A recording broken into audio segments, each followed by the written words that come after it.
ஒரு 3 டிப்ஸ் தெரிஞ்சுக்கிட்டா போதுங்க. உங்களாலையும் இதே மாதிரி ரொம்ப சாஃப்டாக ஜூஸியான குலாப் ஜாமுன் வீட்டிலையே செய்யலாங்க. இந்த வீடியோவை ஃபுல்லாக பாருங்கள். நீங்களும் இதே மாதிரி சூப்பராக குலாப் ஜாமுன் செய்ய முடியும். Hi guys, welcome back to cook with Yamuna channel. நான் உங்கள் யமுனா பாண்டிச்சேரியிலேருந்து. இன்னைக்கு ரொம்ப டேஸ்டான சாஃப்டான குலாப் ஜாமுன் எப்படி செய்யறது பார்த்துக்கலாமா? வாங்க வீடியோக்குள்ளே போகலாம். ஜிஆர்பி குலாப் ஜாமுன் பேக்கெட் தாங்க வாங்கியிருக்கேன். Buy 1 get 1 packet. இப்போ 2 பேக்கெட்டுமே தான் நம்ம செய்ய போகிறோம்.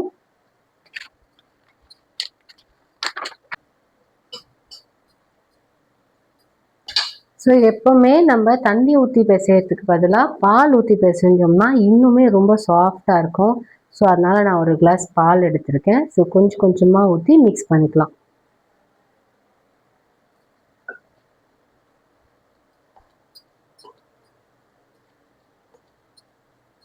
கொஞ்சம் சூடாகவே எடுத்துக்குங்க. நம்மளுக்கு தண்ணி பத்தாத மாதிரி தெரியும், அதனால நம்ம ஊற்றிக்கிட்டே இருப்போம். இது சப்பாத்தி மாவு மாதிரி கிடையாது, ரொம்ப தண்ணி தாங்காது.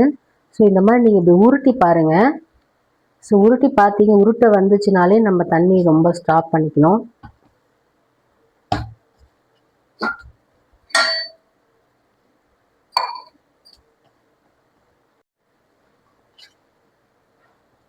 மாவு நல்லா திரண்டு வந்துருச்சுங்க. அவ்வளோதான். ரொம்ப போட்டு அழுத்தம் கொடுத்துலாம் பிசையாதீங்க.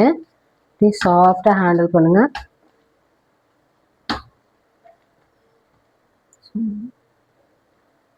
நம்ம ஒரு தட்டு போட்டு மூடிடலாம். இப்போ பாகு ரெடி பண்ணிக்கலாம். 175 கிராம் பேக்கெட்டுக்கு நம்ம 1/2 kg சுகர் எடுத்துக்கலாம். நம்ம 2 பேக்கெட் செய்கிறதால 1 kg சுகரும் 1 லிட்டர் வாட்டரும் நம்ம ஆட் பண்ணிக்கலாம்.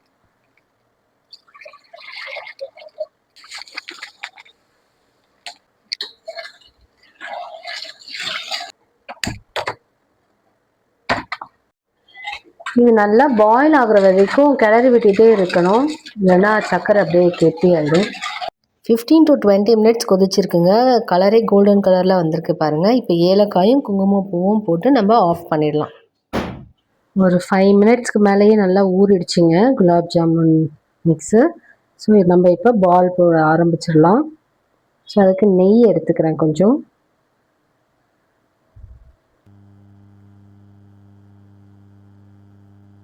நெய் ஆட் பண்ணிக்கலாம். நெய் ஆட் பண்ணிவிட்டு ஸோ கொஞ்சமாக இப்படி எடுத்துக்கிட்டு ரொம்ப ப்ரெஷர் கொடுக்கக்கூடாது.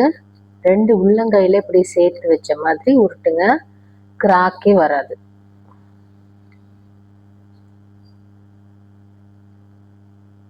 இந்த 2 ஃபிங்கரில் அப்படியே சுற்றிட்டே வாங்க. இந்த பேக்கெட்டுக்கு 35 + 35 70 பால்ஸ் வருங்க. ஆனால் நான் கொஞ்சம் பெருசாக பண்ணிட்டதால எனக்கு ஒரு 50 பால்ஸ் தான் வந்துச்சு. ஒரு கடாயில் எண்ணெய் வச்சுக்கோங்க. எண்ணெய் காஞ்சிடுச்சான்னு செக் பண்ணுறதுக்கு சின்னதாக ஒரு பீஸ் எடுத்து போடுங்க. டக்குன்னு அது மேலே எழும்பி வரணும். வந்ததுக்கப்புறம் குலாப் ஜாமுன் இந்த மாதிரி வடை கம்பி வச்சுருந்தீங்கன்னா அதில் ஒரு 10 குலாப் ஜாமுன் போட்டு நீங்கள் எண்ணெயில் போடுங்க. உங்களுக்கு எண்ணெய் மேலே படாது. ஸோ கோல்டன் ப்ரௌன் வந்ததுக்கப்புறம் ஸ்ட்ரெயிட்டாக எடுத்துகிட்டு போய் சிரப்பில் போடக்கூடாது. சுகர் சிரப்பில் போட்டிங்கன்னா குழஞ்சிரும். சுகர் சிரப்பும் சூடாக இருக்கும், குலாப் ஜாமுனும் சூடாக இருக்கும் இல்லையா? அதனால் அதை ஆற விடுங்க. ஆற விட்டதுக்கப்புறமா ஒன்று ஒன்றா எடுத்து அந்த சிரப்பில் போடுங்க. ஒரு 15 to 20 minutes நல்லா ஊறணும். ஊறினதுக்கப்புறம் ரெடி குலாப் ஜாமுன். இவ்வளோ நேரம் என்னோடய வீடியோ பார்த்ததுக்கு நன்றி. சப்ஸ்கிரைப் பண்ணுங்கள், சப்போர்ட் பண்ணுங்கள். தேங்க்யூ.